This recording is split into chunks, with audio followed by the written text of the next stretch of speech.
Hello, music fans. Now that June 2025 is over, it's time to count down my top 10 favorite albums of the month. If you like metal, rock, and prog music, you're in the right place. At number 10, I'm going to go with Moonletters and their album This Dark Earth. This is symphonic progressive rock with hard rock and psychedelic rock influences. Check out the track Silver Dreams for a preview of this. This is the third album by Moonletters. They're an American band, one that I've never listened to before, but I did enjoy the single In the Catacombs before the album came out, and that made me check it out. And the whole album is excellent. Silver Dreams, currently my favorite track. It has a moment around the 5-minute mark that's a nice surprise when it goes almost into a mariachi band sound with horns and lots of energy. But every track on this album is excellent. The instrumentals are amazing. I was tempted to put this in my near masterpiece tier, but I'm just putting this in my excellent tier for now. I held it back because I'm not sure about the vocals being near masterpiece tier level. That was the one thing holding it back to excellent. They're good vocals, but I expect if they could take their lead vocals to the next level of power, they could become a bigger band in the prog scene. The album ends with a prog epic track called Dawn of the Winterbird. It's just over 17 minutes long and is really excellent as well. So check out This Dark Earth by Moonletters. At number 9, I've got a debut album. It's called In Search of Being by the band Phase Transition. This is progressive metal. Check out the track The Other Side for a preview here. This is a Portuguese band. Phase Transition has female vocals here. The singles that they released ahead of time sounded great. My favorite track is The Other Side, the closing track. It features harsh vocals more prominently. The rest of the tracks actually rely exclusively on clean vocals, but this track, The Other Side, has a nice mix. It features a guest performance from Ricardo Pereira from Moonshade. And I also considered giving this album a near masterpiece because I think that closing track is a near masterpiece, but the rest of the album fits cleanly into my excellent tier. So I also put this in my excellent tier. Still very impressive, making this one of the best debut albums of the year so far. Check it out if you're a fan of Sordid Pink, previously called Destiny Potato, because it has those great, powerful female clean vocal hooks that are really catchy over great progressive metal music. Though it is a bit darker than Sordid Pink, it's less poppy, and the last track has a bit more of an Opeth vibe to it. That sounds good to you? Check out In Search of Being by Phase Transition. Now at number 8, I've got Cryptopsy and their album An Insatiable Violence. This is technical death metal with deathcore influences. Also in my excellent tier. Check out the track Until There's Nothing Left for a preview of this. This is the 9th album by Cryptopsy. They're a Canadian band. Big thanks to the Seasons of Mist label who released this album. They were kind enough to send me a digital copy before the release, which I always appreciate. And if you're a band that wants to do that for me, my email address is in my About section. That gives me time to listen to the album before the release date.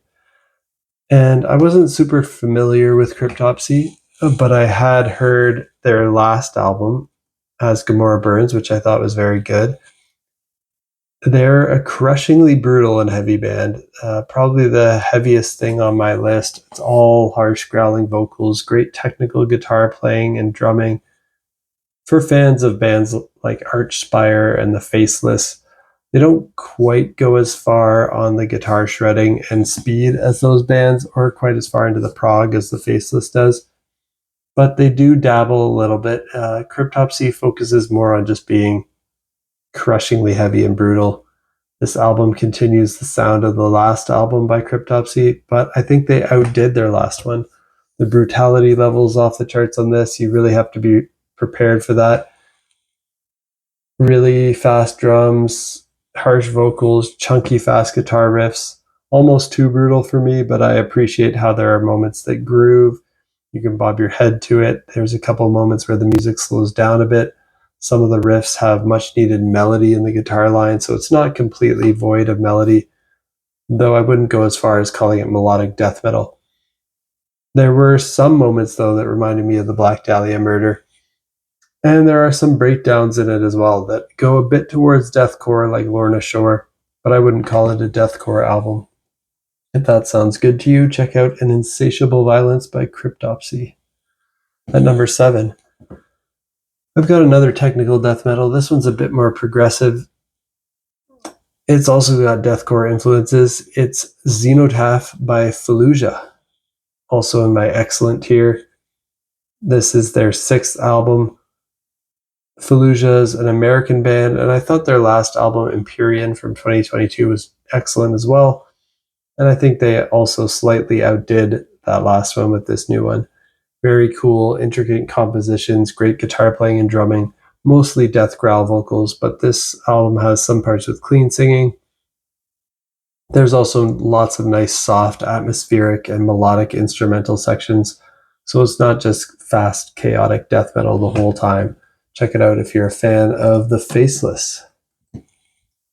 At number 6, I've got Katatonia with Nightmares as extension of the waking state.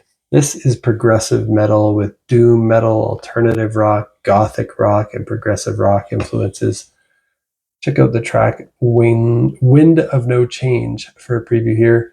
This is in my excellent tier as well. And this is Katatonia's 13th album. They're a Swedish band, and I do really love their last 6 albums in a row before this. And I might be in the minority of Katatonia fans in that I really like their later period more than their early period of their career, like the later half of their career. Because I found their first 6 albums that Katatonia put out, they're pretty average for me. I think they were really finding themselves.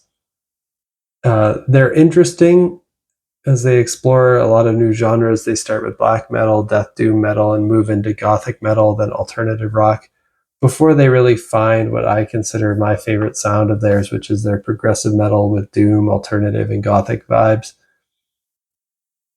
This album continues that signature style that they found around the midway point of their career.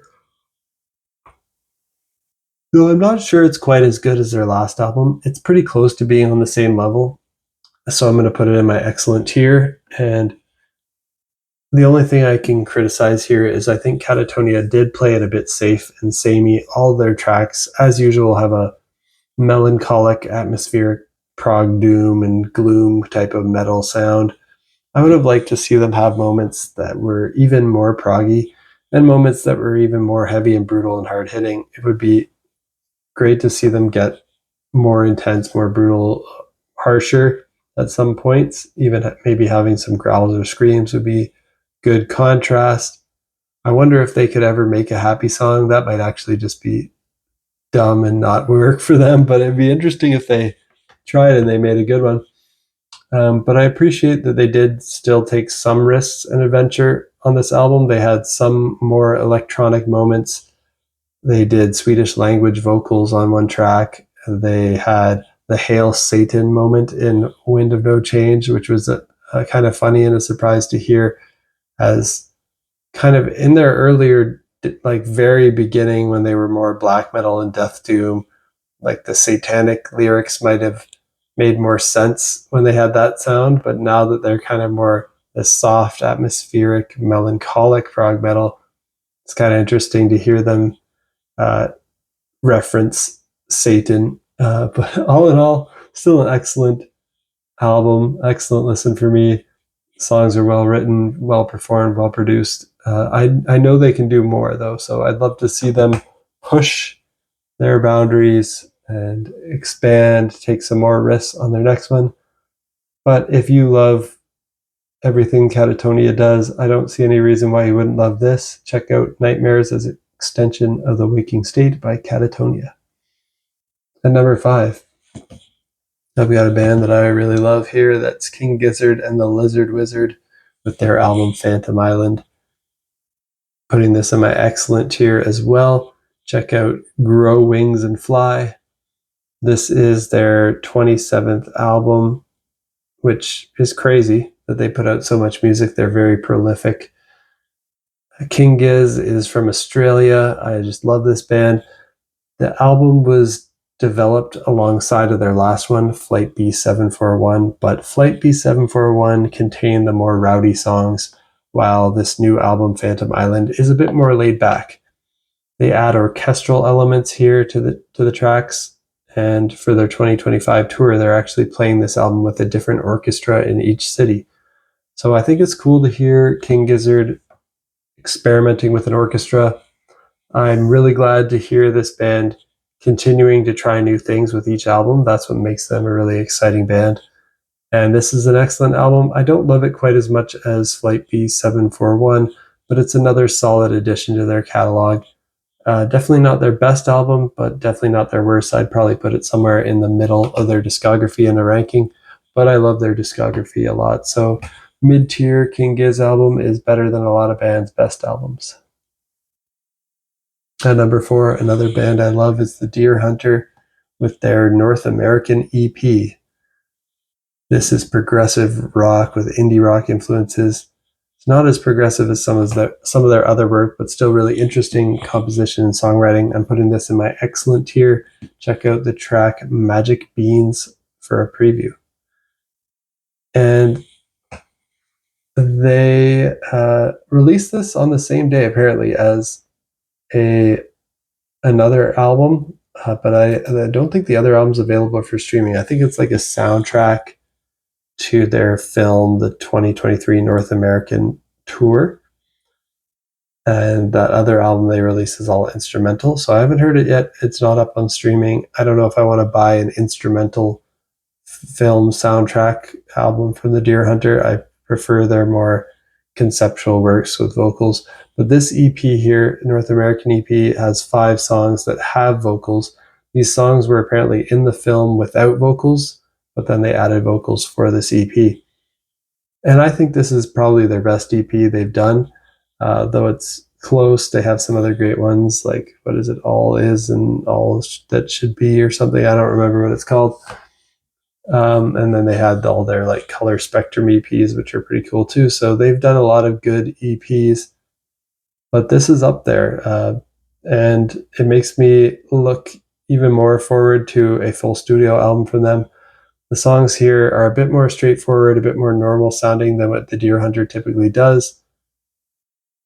But they still have enough cool production tricks, great composition, great melodies, and some unexpected turns and directions that would be appealing to people who like kind of artsy, progressive, psychedelic vibes and fun stuff to listen to for sure. So check out North American EP by the Deer Hunter. And at number 3, I've got Kaonashi with I Want to Go Home. And now we're entering the near masterpiece tier on this list. This one I put in my near masterpiece tier. Made me an instant fan of them. I actually had heard an EP by them before I heard this, and it didn't really grab me. But then when I heard this, it takes some getting used to. But once you get used to it, it's just charming and lovable. Check out the track When I Say for a preview. That's really catchy. So this Kaonashi, it's kind of post-hardcore with mathcore, metalcore, emo, but also some pop and some gent mixed in there. And this is their 3rd album. Kaonashi is an American band. And the album, or the release for them that I heard before, was their 2024 EP. I forget what it's called, but I thought it was good. Didn't grab me enough to make me go back to it much. But then I heard the singles for this album ahead of time: Fairmount Park After Dark, When I Say, and Red Sink Yellow Teeth. Those are all really cool, really good instrumentally. Vocally, at first, it really takes some getting used to. The way he screams with such a high-pitched scream here, it sounds like a Sesame Street character screaming over this band, like it's like Miss Piggy and Kermit the Frog going nuts and screaming. Or I guess those are Muppets, aren't they? That's not Sesame Street. I guess it could be like Elmo screaming too. So yeah, it's either a Muppet or a Sesame Street character. But yeah, when he sings the chorus hooks, though, he's actually a really good singer, really powerful. And about halfway through the album, I really started to get used to his harsh vocal style. They're really entertainingly ridiculous, so it makes it a fun listen. And I really enjoy the tracks When I Say, Red Sink Yellow Teeth, and the Sanguine 3 Auditorium Annihilation. If you're a fan of crazy mathcore stuff like the Callous Dow Boys and the Dillinger Escape Plan, and you want to hear that mixed with emo-inspired metalcore with a lot of catchy vocal hooks and choruses like Killswitch Engage and Under Oath, and guitar riff-driven post-hardcore music like Chiodos, and even with some sprinkling of some progressive metal influence like Protest the Hero and some djenty vibes that kind of remind me of Periphery, Sixth, and Meshuggah. You have to check this out. And yeah, even though the vocals sound like an insane person having a fit, it actually kind of reminded me a bit of the Suicidal Tendencies in their track Institutionalized in its delivery, where they're almost like spoken word, but they're actually these high-pitched screams. And they sound a lot like the screams of the band Sixth as well. So I'm liking this band and this album more and more as I listen to them. Started out as excellent tier in my mind, but has moved up now to near masterpiece status. And it inspired me to go back to everything Kaonashi has ever put out, and they're a great band. I'm putting them on my new list of favorites to follow everything they do going forward because all their albums are bangers. If you are initially a bit feeling like it's a bit grating and a bit too weird, stick it out for a bit, try to acquire the taste for those shockingly harsh vocals, and then you can see how truly fun and crazy this band is. That's I Want to Go Home by Kaonashi. At number 2, I've got Ocrist and their album Waving Up the Sky. This is progressive metal in my near masterpiece tier. Check out the track The Trauma for a preview here. Ocrist is a Norwegian band. This is their second album, and I thought their debut was a near masterpiece as well. It was in my top 30 albums of 2023. This album is just as good as their debut. Strong contender for my year-end list as well here at the end of 2025. And if you're a fan of Opeth and Porcupine Tree, you've got to check this out. They released a single ahead of the release, The Malevolent, that features Ross Jennings of Haken on guest vocals. He does a great job as usual. And the other single they released that I heard ahead of time was The Trauma, and that has a main riff that really reminds me of Opeth. That's currently my favorite on the album. This album's a concept album. It's a prequel to the story from their debut album. I'm not going to get into the story in case I mess it up, but I think it's a very dark story. And I focus more on the music here and the sound rather than the lyrics. Music composition, performances, production, they're all stellar here. So much so that the lyrics are kind of secondary for me. The album is mostly clean singing, so it's progressive metal that I think people who don't like harsh vocals can get into. There are some brief moments with harsh vocals, like the last 15 seconds of The Trauma, but they're used sparingly for contrast here. So check out Waving Up the Sky by Ocrist, and that's spelled AVKRVST, and the V's are pronounced like U's. So very interesting spelling. I've seen some other metal bands do that, like Dune, I think is DVNE, and other bands are doing that too. Kind of just a weird metal thing to make your V's sound like U's. And my number 1 album of June 2025 is by the band Byzantine, and it's called Harbingers. And this is progressive groove metal with thrash metal and metalcore influences. I'm putting this in my near masterpiece tier as well. Check out the track Irene for a preview here. This is Byzantine's 7th album. They're an American band, and I love all their work. If you're a fan of Lamb of God, definitely check this out. But imagine if Lamb of God had more prog rock influences in it. This keeps up the amazing quality from this band. It's on the same level as their last 3 in a row. They're really on a roll right now. They're all near masterpieces. Even the 2 before that were excellent. And then their debut I have maybe at my very good level. It's just a bit rougher in production than what they did after that. But this one, Harbingers, is masterfully written, performed, and produced progressive groove metal. And it kind of makes them the kings of that particular subgenre in my mind. If I think of progressive groove metal and who is the band that I think are the kings of that, it's probably Byzantine. Even though they're not as popular as they should be, I was on the fence a little bit about whether this should get near masterpiece, but every time I listen to it, I like it even more. So like with Kaonashi, I was on the fence about this one.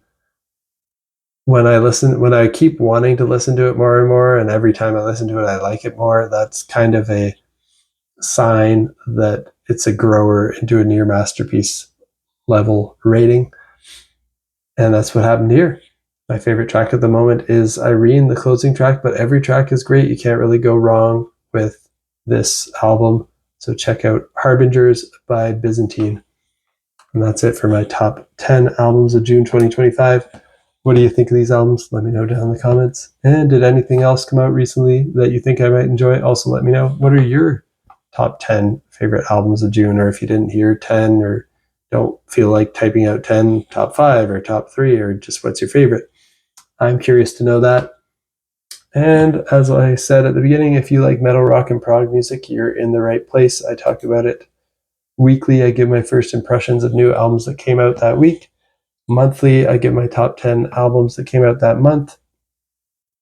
And I try to post like album release radars of what I'll be listening to next month. That's probably going to be my next video, will be what I'll be listening to in July 2025.